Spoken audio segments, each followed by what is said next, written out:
tiap bulannya dapat target, yaitu akan mendapat apresiasi langsung dari bos. Mesinnya tuh rusak, itu.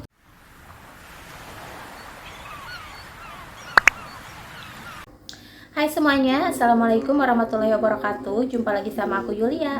Nah teman-teman, jadi di video kali ini seperti biasa aku mau bikin tutorial makeup lagi. Dan kali ini aku mau bikin tutorial makeup yang benar-benar simple, tanpa menggunakan bulu mata lagi yang pastinya ya, karena aku emang males banget kalau harus pakai bulu mata kayak gitu. Nah hari ini mau bikin tutorial makeup yang smoke gitu, atau yang ala-ala anak pang lah kayak gitu, tapi versi aku. Jadi ini tuh benar-benar gampang banget. Ya pokoknya tonton terus videonya dari awal sampai akhir. Nah, dan hari ini aku mau sharing atau bercerita pengalaman aku seputar dunia pabrik atau dunia garment kayak gitu. Karena dulu aku juga sempat kerja di garment gitu kurang lebih hampir 2 tahun lah kayak gitu. Nah, mohon maaf buat teman-teman semua, untuk kali ini suara aku mungkin agak beda karena aku emang baru enakan. Dari kemarin udah beberapa hari aku nggak enak badan dan suara aku sekarang yang kena, jadi agak beda dari biasanya. Nah, oke, langsung aja sekarang ke tutorialnya. Oh ya, tapi sebelum lanjut ke videonya, buat kalian semua yang baru mampir di channel aku, jangan lupa dulu untuk klik tombol subscribe-nya. Kalian juga bisa like, komen, dan juga share ke sosial media yang kalian punya. Nah, sekarang aku nggak bakalan pakai pelembab atau yang lain-lainnya, jadi aku mau langsung ke foundation. Tapi sebelumnya aku mau pakai face mist-nya dulu dari Madam G, jadi biar ngelembabin aja, pengganti dari si pelembab.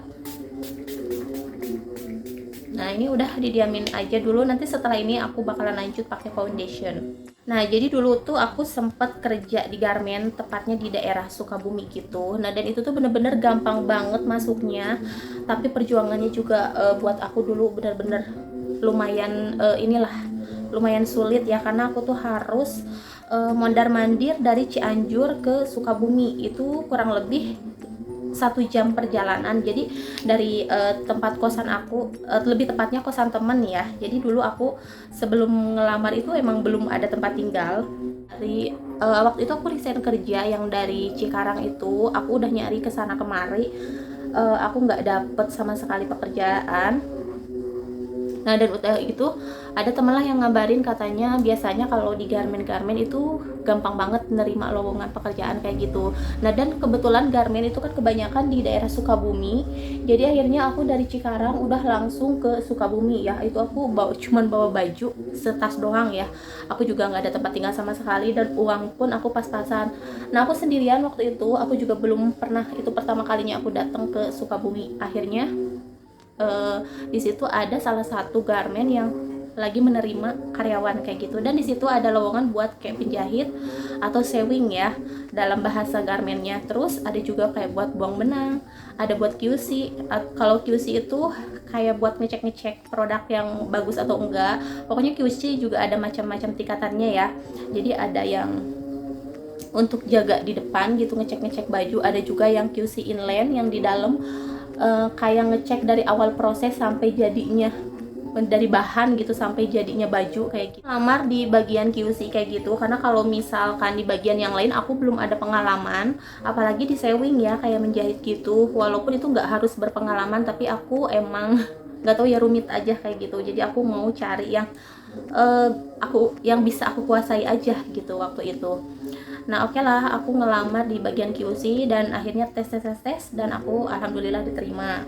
Nah, habis itu karena aku tuh belum punya tempat tinggal, nyari kos-kosan juga di situ susah, dan aku tuh bener-bener gak persiapan sama sekali. Aku nggak bawa bekal yang banyak, aku juga nggak bisa minta minta tolong sama orang tua, nggak bisa ya. Dan akhirnya aku calling teman aku yang ada di daerah Cianjur. Padahal aku juga dari Cianjur sih, cuman aku Cianjurnya lebih jauh lagi gitu. Nah, kalau teman aku itu jadi kayak perbatasan Cianjur Sukabumi, masih lumayan lah 1 jam perjalanan gitu kalau dari kos-kosannya teman aku. Nah, dan akhirnya aku ditawarin tinggal di kos-kosannya teman aku buat sementara aku dapetin kosan. Nah, karena aku juga nyari-nyari di daerah situ, di daerah Sukabuminya belum nemu, akhirnya aku tinggal dulu di kosan teman aku. Dan aku selama 1 minggu, aku kalau pokoknya selama 1 minggu aku berangkat kerja tuh, setelah sholat subuh udah langsung aku berangkat, dan nyampe tempat kerja kan masuk sekitar jam 7, jadi jam 6 itu atau setengah 7 aku baru nyampe, dan jam 5 udah pulang lagi kerja. Setelah itu langsung pulang lagi ke Cianjur. Itu Jadi itu bener-bener capek banget selama 1 minggu aku kayak gitu. Nah, tapi akhirnya aku tuh dapat satu kos-kosan gitu ya, dan itu tuh bener-bener baik baik banget ya bapaknya. Sampai dia tuh katanya nggak apa-apa masuk dulu, nanti bayarnya belakangan, pas udah gajian baru boleh bayar. Nah, akhirnya aku bisa dapetin kosan tanpa DP. Jadi nantinya aku bayarnya pas udah gajian. Aku itu bener-bener bersyukur banget dapetin orang-orang baik, teman-teman baik di lingkungan itu waktu itu ya.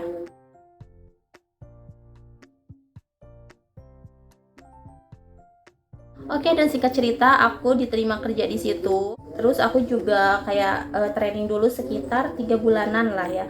Pertamanya aku di bagian QC. Jadi QC itu kalau di bahasa garmennya itu kayak ngecek-ngecekin barang. Jadi kita itu di dalam ada beberapa line ya. Itu ada 24 apa 30 line kayak gitu. Contohin kayak gini, teman-teman bisa lihat aja gambarnya di atas ini.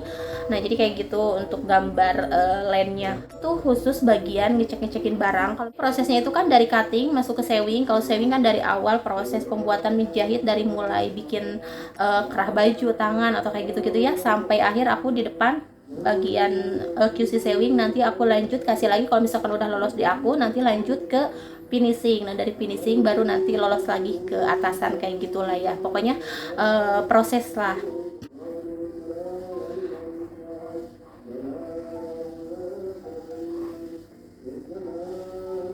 Untuk tugas QC sewing, dia itu sebenarnya sih tugasnya gampang banget ya, cuma ngecek-ngecek barang kayak gitu. Yang bagus lolosin ke finishing, kalau yang jelek kita lempar lagi ke sewing untuk diperbaiki di mana yang jeleknya. Jadi kita kasih stiker, atau misalkan kalau bolong kita kasih stiker di tempat yang bolong, atau kayak benangnya kurang bagus atau kurang elastis kayak gitu, kita juga kasih tanda. Nanti kita punya stiker kayak panah gitu, kita nanti lempar lagi karena itu buat tanda ya. Sebenarnya gampang sih kerja jadi QC di sewing itu, cuma bikin pusing itu kayak kejar target. Nah, sedangkan kita yang sebagian QC, kita itu mengutamakan kualitas. Kalau misalkan kualitas jelek kan ngapain juga dilolosin, toh nanti dari atas balik lagi ke bawah itu malah bakalan ribet lagi. Udah gitu line kita juga bakalan jelek gitu namanya. Nah, tapi di situ kita juga bertentangan sama leader atau atasan sewingnya sendiri gitu, karena QC sama sewing itu beda ya, kita punya atasan masing-masing. Walaupun kita satu line tapi ada 2 atasan, jadi atasan QC beda lagi dan atasan sewing juga beda lagi. Nah, jadi kayak QC sama atasan sewing tuh sering banget berantem ya. Nah, dan ini tuh adalah pengalaman kerja pertama kali aku yang bener-bener parah dan pokoknya sadis banget ya, karena bahasa-bahasanya tuh yang mereka gunakan tuh bener-bener keluar banget bahasa-bahasa binatang kayak gitu kalau lagi marah. Dan aku bener-bener harus beradaptasi di dunia kerja yang seperti itu gitu ya waktu itu. Tapi nggak apa-apa, aku ambil happy aja, karena aku juga kan baru pertama kali masuk ke dunia kerja yang kayak gitu. Udah gitu aku juga butuh banget gitu pekerjaan itu. Nah, jadi kerjaan QC itu sebenarnya bukan cuman kayak ngecek-ngecek barang aja. Jadi kita juga belajar kayak perhitungan meteran. Terus kayak berapa inch kayak gitu. Benang kayak gitu, pokoknya segala macam perbahanan kayak gitu juga sebenarnya kita harus tahu ya, apalagi QC inland ya. Nah, pokoknya singkat cerita nih, aku alhamdulillah ya belum lama gitu kerja di situ. Dari tadinya QC meja yang tadinya cuman kerjanya king barang doang di meja, akhirnya aku jadi QC inland.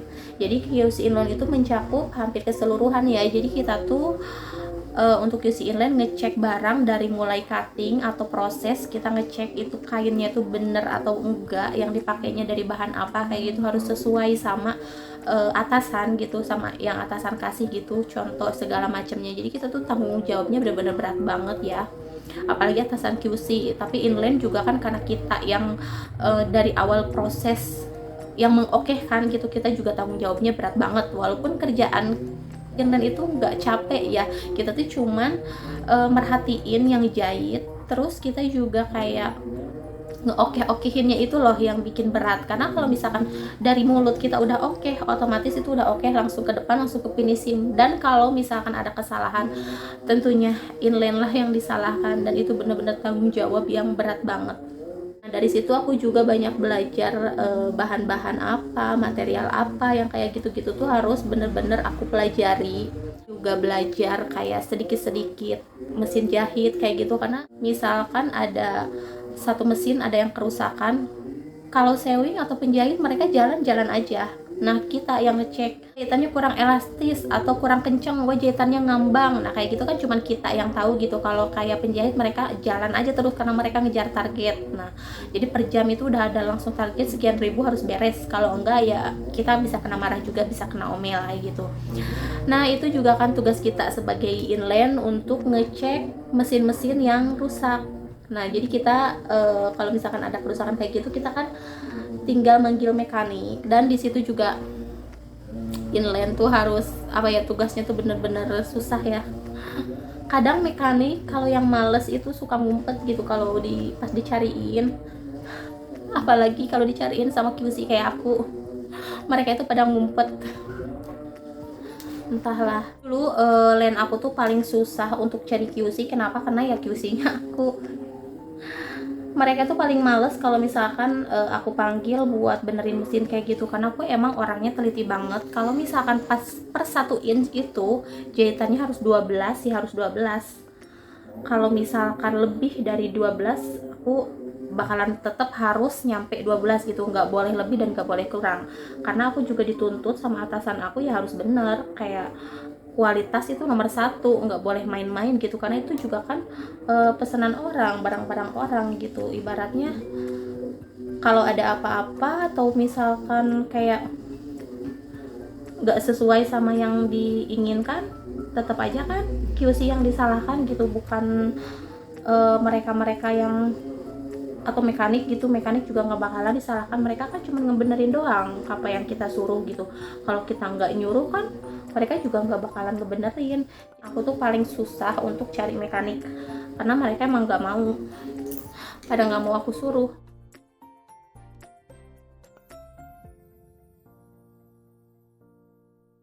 Nah dan ada juga dari pihak sewing yang suka bilang, kerjaan QC enak banget, kerjaannya tuh cuman merhatiin doang, cuman ngecek-ngecek doang lah, kita capek sebagai sewing harus ngejahit kayak gitu-gitu, pokoknya duduk pegel, istirahat ibaratnya mau berdiri juga nggak bisa karena kita dikejar target, harus buru-buru kayak gitu lah. Sedangkan QC enak banget, kerjaannya tuh cuman mondar-mandir.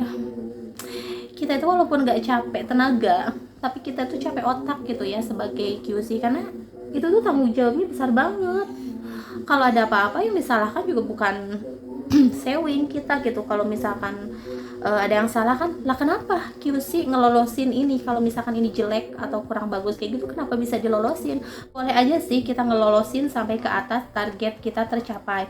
Nah tapi kalau dari atas balik lagi, pihak QC sewing juga atau atasan sewing, dia bakalan angkat tangan, dia pasti nyalahinnya QC ya. Yang ngecek kualitas kan QC, jadi yang salah bukan sewing. Kenapa nggak disalahin QC-nya? Karena kita kan cuma ngejahit, yang okein siapa? Jadi QC itu sebenarnya di tengah-tengah ya, jadi serba salah, maju salah, mundur juga salah gitu kalau menurut aku. Balik lagi ke poin awal ya, tugas kita itu sebagai QC apa, ingin apa gitu. Kalau aku kan karena QC itu mentingin kualitas, jadi ya udah aku untuk target ya udah biar mereka aja urusan mereka para sewing untuk ngejar target ya, kita sebagai QC urusin aja gitu kualitas yang bagus gitu, cek-cekan lah kayak gitu. Walaupun kita cuma ngecek-ngecek doang, tapi kan kita yang okehin kayak gitu, kita okehin nggak bakalan jalan sampai atas. Nah buat kalian semua yang belum tahu nih, kalau misalkan mau ngelamar ke garmen, di garmen tuh ada bagian apa aja, banyak banget ya bagiannya. Jadi di situ tuh ada bagian gudang, terus ada juga bagian sewing. Kalau sewing itu kayak bagian menjahit kayak gitu ya, udah tau lah pasti.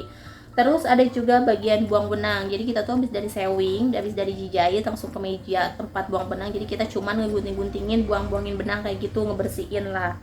Terus ada juga QC meja yang nge-checking-checkingin bagus atau enggaknya yang di meja gitu, nge-checking-checkingin. Terus ada juga bagian finishing itu kayak ngecek terakhir kayak gitu. Terus bagian nyetrika juga, nguap kayak gitu sampai diplastikin kayak gitu.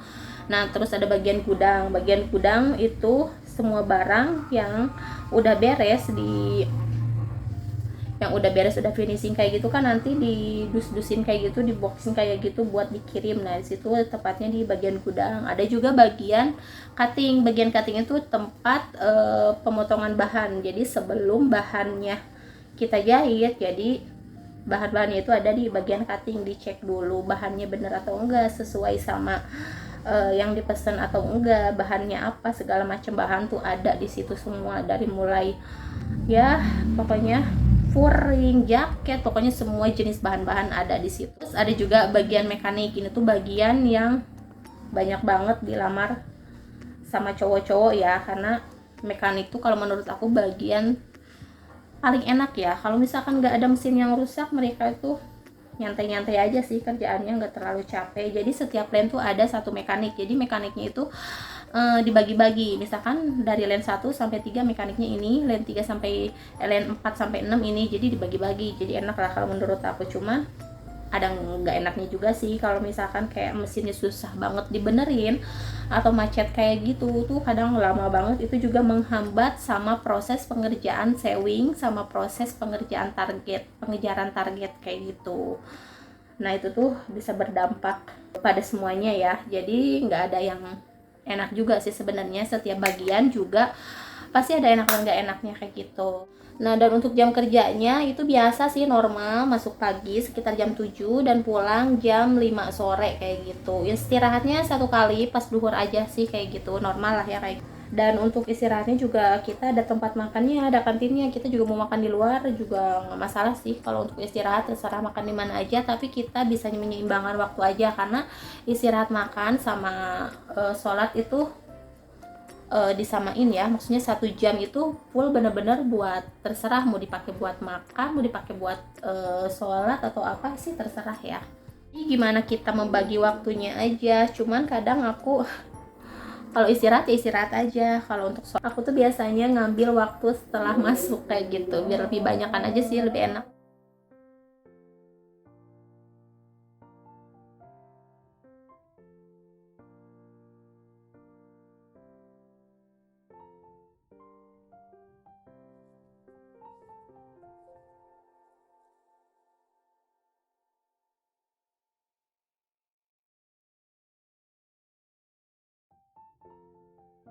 Oh ya nih buat teman-teman, di sini aku punya lipstick baru dari apa sih namanya, aku juga baru sih, baru nyoba. Dan oh iya, dari Luvena. Ini tuh bagus banget, ini dipakainya juga ringan.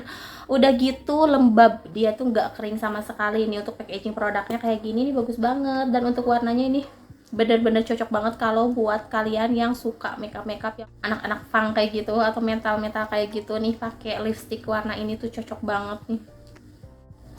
Ini aku pakai yang nomor 07. Ini juga lagi buy one get one. Nanti kalau teman-teman pengen, aku akan taruh linknya di description box. Ini tuh harganya sekitar 36.000 kalau nggak salah. Cuman ini tuh lagi promo, lagi buy one get one gitu. Nah, dan aku juga dapat satu lagi nih. Jadi aku dapat 2 produk tapi dengan warna yang sama juga. Sini aku dapat yang warna nomor 07 juga.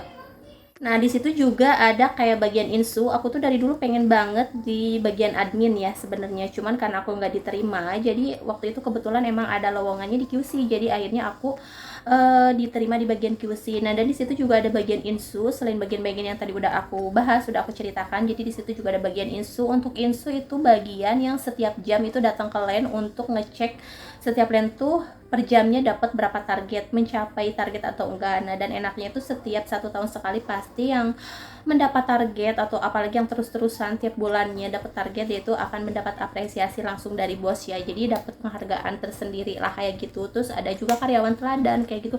Pokoknya banget deh kalau menurut aku ya kerja di garment itu.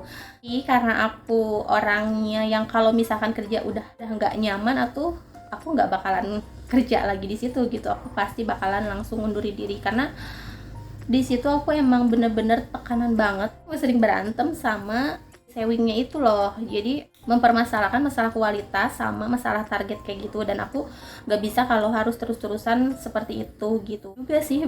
Harus debat terus masalah kualitas dan masalah target, karena pernah juga satu kejadian itu si QC sewing itu negor aku. kenapa sih harus mentingin kualitas terus, kenapa nggak mentingin target kayak gitulah.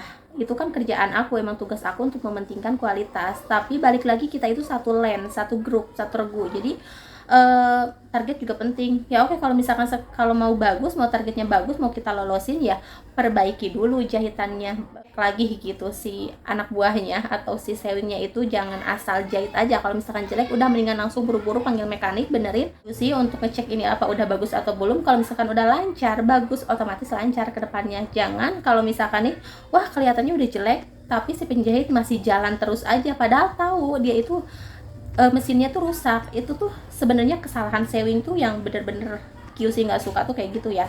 Nah, dan untuk make upnya cukup simpel kan, udah kayak gini aja juga udah kelihatan banget juteknya. Dan untuk pemilihan warnanya tinggal milih warna-warna yang gelap aja sih, kayak gitu udah gampang banget.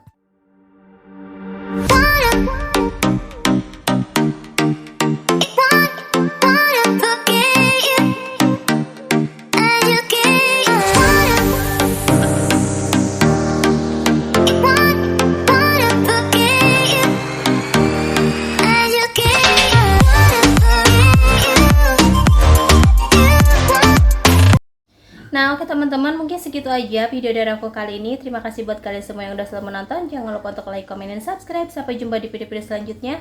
Assalamualaikum warahmatullahi wabarakatuh.